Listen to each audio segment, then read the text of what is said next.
सभी साथियों को मेरा नमस्कार, स्वागत है आप सभी का आज 14 अगस्त के इंडियन एक्सप्रेस एनालिसिस में। Good evening everyone and welcome to today's Indian Express analysis. So let us begin without any delay.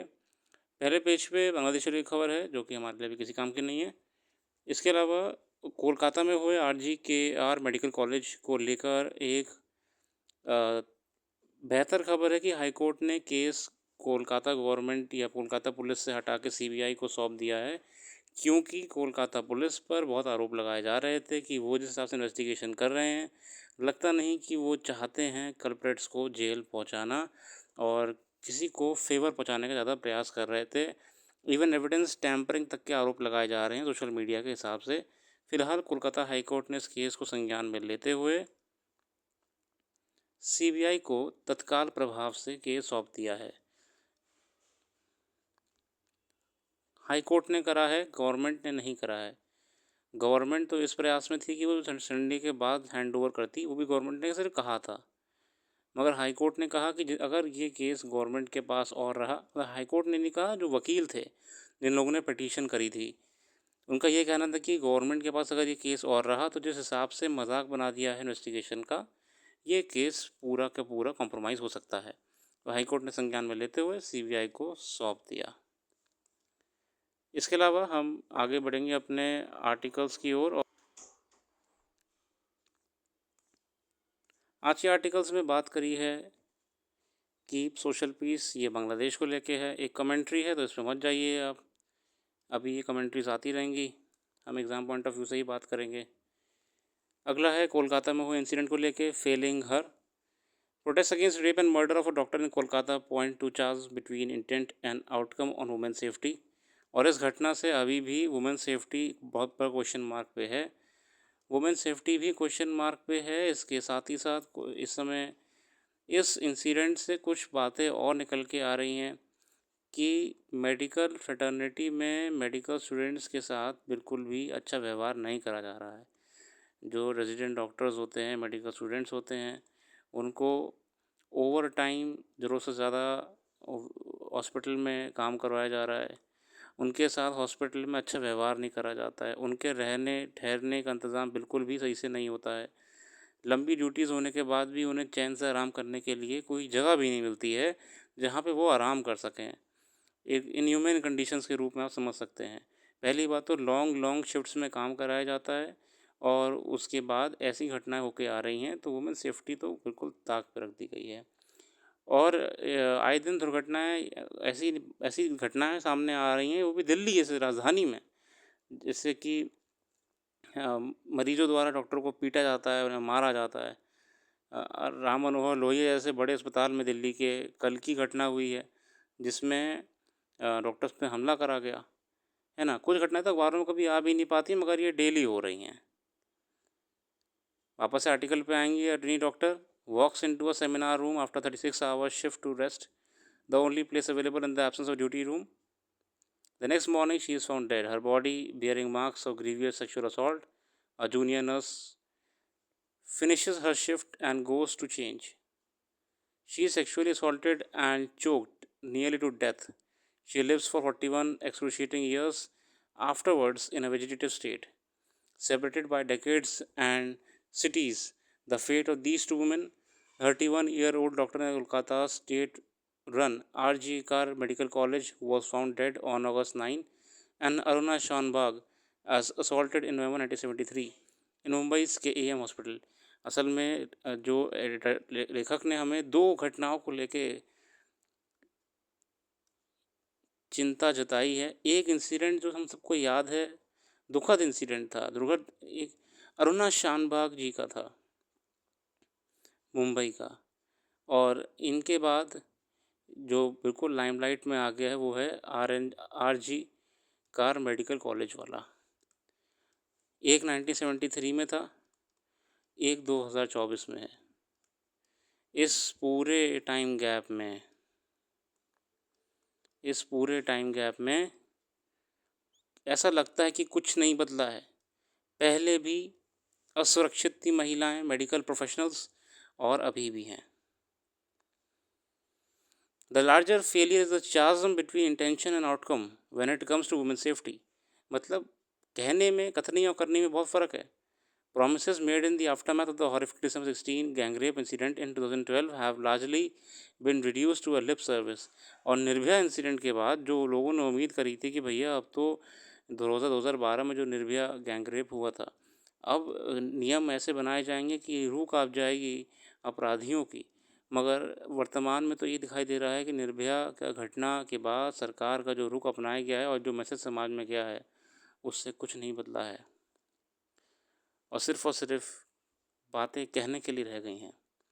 According to all India survey on higher education in 2021, the ratio of women to men studying medicine was 1:1.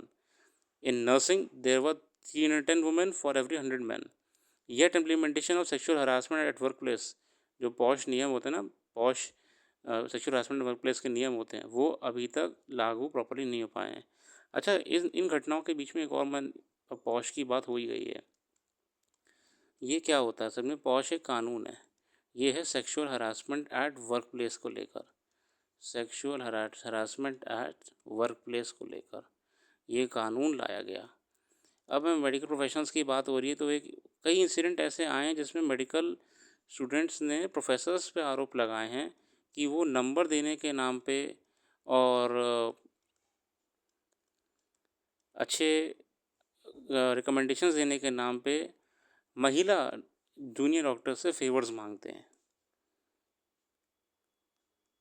Junior doctors से, students से, और डराते धमकाते हैं, अपनी power का गलत इस्तेमाल करते हैं। और जब भी ऐसी घटनाओं को लेके कंप्लेंट की जाती है तो ये हॉस्पिटल एडमिनिस्ट्रेशन मैटर को दबा देता है। और अगर मैं कहता हूँ, अगर आरटीआई डाल दी जाए कि असल में पॉश रेगुलेशंस को कितने हॉस्पिटल फॉलो कर रहे हैं, जो पॉश में नियम है कमेटी बनाने का इंडिपेंडेंट, जिसमें वुमेन मौजूद रहे, उस कमेटी को हेड करे, सेक्सुअल हरासमेंट कंप्लेंट्स को सॉल्व करा जाए, टाइमली कंप्लायंस करा जाए, टाइमली उनको निपटाया जाए, मेरे ख्याल से शायद ही कोई हॉस्पिटल ऐसा कर भी रहा होगा। तो वुमेन सेफ्टी से लेके बहुत सारी प्रश्न खड़े हो रहे हैं नियमों और कानूनों को लेकर। आगे बढ़ेंगे अगले आर्टिकल पे। यहाँ पे अंडमान निकोबार आइलैंड्स को लेके दुखद खबर है कि वाइल्ड लाइफ सेंचुरी की जगह वहाँ पे ना पोर्ट बनाया जाएगा, कमर्शियल बेस बनाया जाएगा। पंकज शेख सराय साहब कहते हैं, imagine a large patch of low lying land on the outskirts of any of our ever expanding metros. Though registered in government record as a lake, it has been dry for a few years because of poor rains. By a sleight of hand well known to Indian public, the land is taken over by builder. A higher rise is constructed in double quick time and occupant move in much fanfare. The rains return, land becomes lake and the residents are marooned. कितनी अच्छी बात कही है। देखिए क्या होता है, ज़मीन में पहले क्या था, यहाँ पे लेक था, ठीक है, कागजों में क्या था, लेक था। बहुत लंबे समय से बारिश नहीं हुई, जितना भी इसमें पानी था वो ड्राई अप हो गया, ठीक है। और ये लेक मतलब समझ लीजिए कि अब इतने बड़े क्षेत्र में था, उसका प्लेन वगैरह भी, अब बारिश ना होने की वजह से ये पूरा ड्राई अप हो गया। एक बिल्डर साहब आए, जो इस समय देश में होता है, यही होता है, बिल्डर साहब आए, उन्होंने अपने हथकंडे अपना के सरकार से परमिशन लेके सारे कागज़ पूरे करके ज़मीन औने पौने दाम पे ख़रीद के इसे पूरा पाट दिया। अभी भी इस एरिया की ज्योग्राफी के लोग समझ नहीं पाए हैं कि इस एरिया की ज्योग्राफी के हिसाब से ये एक तालाब ही है। इसे पाट दिया, यहाँ पे बना दी बिल्डिंग बड़ी बड़ी, यहाँ पे अपार्टमेंट निकाल दी, यहाँ पे कॉम्प्लेक्स निकाल दी, यहाँ पे रोड बना दी, यहाँ पे शहर बना दिया। ये तो इंसान ने बनाया ना, मगर जियोग्राफिकली ये एरिया अलग है। हुआ क्या, बारिश आई बहुत तेज़ और यहाँ सब जगह पानी भर गया। यही तो आप लोग को सुनने में आ रहा है आजकल, जो महानगरों में वाटर लॉगिंग हो रही है, महानगरों में, शहरों में, शहरी क्षेत्रों में पानी ज़रूरत से ज़्यादा भर जा रहा है। पानी भरने के पीछे तो भले ही कमी म्यूनसिपैलिटी की है कि सीवरेज की सफाई समय रहते नहीं हो पा रही है, मगर इसका एक और एस्पेक्ट ये भी है कि ज्योग्राफिकली जो जगह जिस चीज़ के लिए बनी नहीं थी, उस जगह का उपयोग इंक्रोचमेंट करा गया है। इवन यमुना फ्लड प्लेन्स को लेके supreme court, Delhi high court ने कई बार कहा है कि यमुना फ्लड प्लेन्स पे अवैध बस्तियां बसा दी गई हैं, अवैध निर्माण करे गए हैं। किसी भी दिन जब यमुना का जल स्तर ज़रूरत से ज़्यादा बढ़ जाएगा, वो अपना इंक्रोचमेंट वापस से फ्लड प्लेन्स पे करेगी, ये सब डूब जाएंगे। और ये होता है भारी बारिश के मौके पे, ये होता है। The rains return, land becomes lake, and the residents are marooned. The aggrieved homeowners go to court, which in turn asks the government to fix responsibility. लोग कोर्ट चले जाते हैं, कोर्ट बोलता है सरकार को आप ठीक करिए। Government sets up an inquiry committee which comes back with an ingenious solution. The lake that was a lake till recently was never a lake at the first place. And now that there is a building here, how can this be a lake anyway? If migratory birds were visiting, it was their illusion that this was a lake, and the bird sanctuary here had been denotified many years ago anyway.